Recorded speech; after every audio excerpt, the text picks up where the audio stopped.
My name is Carl Haber, and I'm a senior scientist in the physics division at Lawrence Berkeley National Laboratory at the University of California. My name is David Giovannoni. I'm an archaeophonist.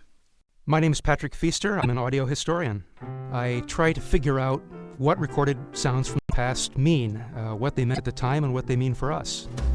They all laughed at Christopher Columbus when he said the world was round. They all laughed when Edison recorded sound. As far as we know, Edward Leon Scott was the first person to record sound, but Edison was the first person to reproduce it. Edison came up with his phonograph in 1877, 17 years after Au clair de la lune was recorded.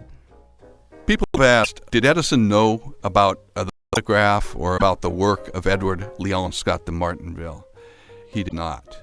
The idea that sound could be recorded on a fixed medium over time, that Scott knew, that Edison figured out. What really motivated us to pursue his work was discovering in some of his writings and the writings of other people at the time this goal to really capture performances, speech, song, and so on, very much like what the phonograph was later applied to. I don't mean to make it sound overly simple, but we went to the French Academy of Sciences, asked for Scott's dossier, opened it up, and my God, there were phonautograms. This particular batch of phonautograms were made in 1860. They were very clear, clean recordings, tracings of sound in soot.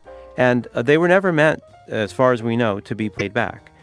Scott believed that he was creating a kind of sound writing machine. People would eventually learn to read these little squiggles, and it would be a kind of stenography. It wasn't until we played these things back that we were able to demonstrate, yep, it's there. He caught it.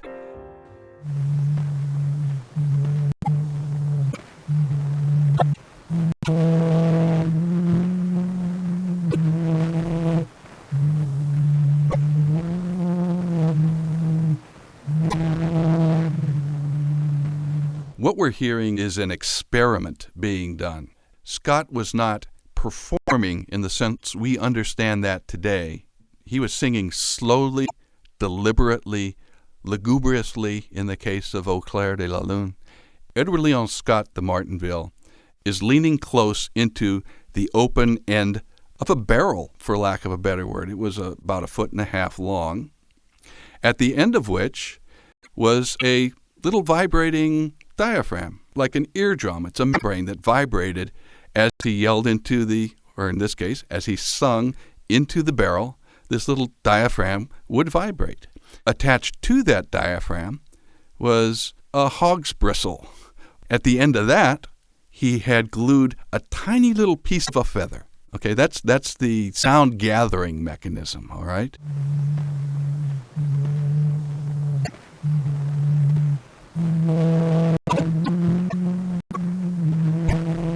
Au clair de la lune, mon ami Pierrot.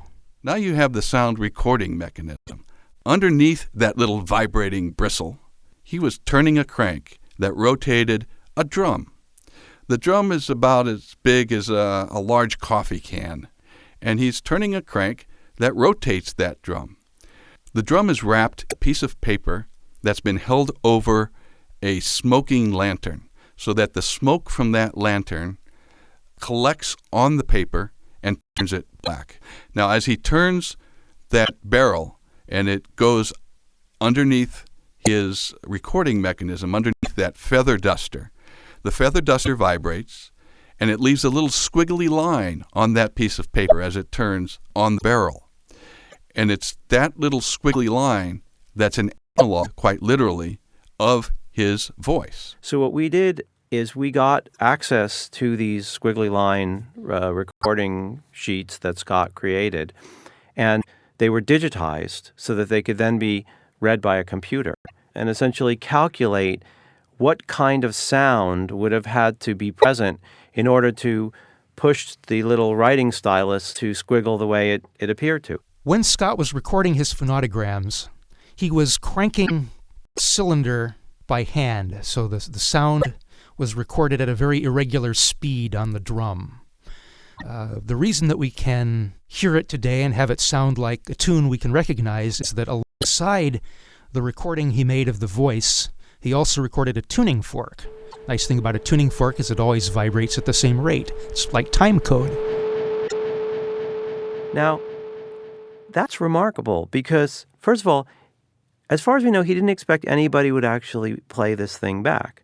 But he had the foresight to include this objective information about the speed at which the cylinder was being cranked as a record of information along with that is a very, very modern, enlightened, and very clearly thought out thing to do. And you just have to say, wow. For every 5 vibrations of that tuning fork, I had to do a separate adjustment. Hundreds of these adjustments throughout the sound file. But bit by bit, over the course of that night, I got to hear Au clair de la lune slowly resolving itself out of that uninterpretable sound that we started with. And so about 5:30 that morning, I was able to sit back and think to myself, my God, I'm the first person living today who is able to hear someone singing before the outbreak of the American Civil War.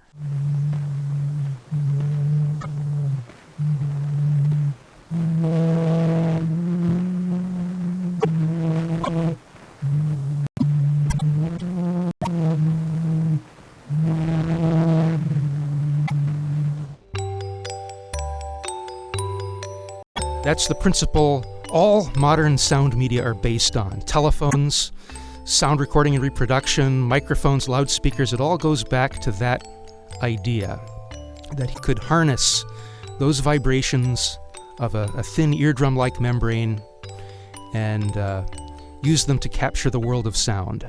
For science, the people who made the first photographs, Edward Moyridge with the first motion capture, Leon Scott capturing sound, and then Edison and Bell and those who followed him. I mean, they essentially developed signal recording.